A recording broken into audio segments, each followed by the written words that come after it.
This video will show you how you can utilize self-service to install and set up common area printers that are available for your use here on campus. We'll begin by locating and launching the self-service application. You should see self-service listed in your dock as you see here now on screen. I'll click on the self-service icon and I'll be presented a login window. The credentials that self-service is asking for are the same username and password that I used to log into my computer. I'll type those in now.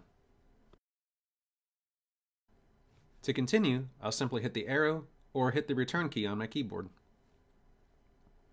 Once logged in, I'm presented with a home screen called the Featured page. But if I turn my attention to the left column, you'll see that there's an alphabetical listing of different resource categories. And if I scroll down in this list, I'll see that there's an option titled Printers.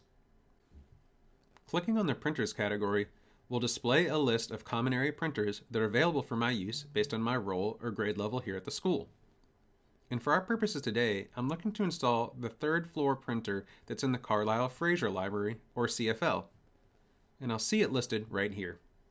So I'll click Install, and self-service will present another window so that I can validate that I do indeed want to install this printer. So I'll click Install, and wait the minute or two that it takes for self-service to work its magic and to set up this printer on my computer as desired. As soon as the installation is complete, self-service will let me know by putting a pop-up in the top right-hand corner of my screen. This confirms that you're ready to print. You now know how to quickly and easily install printers using self-service. We hope that you have found this guide to be helpful, but of course, should you have any other questions, please feel free to reach out to us at help@westminster.net. Thank you, Wildcats.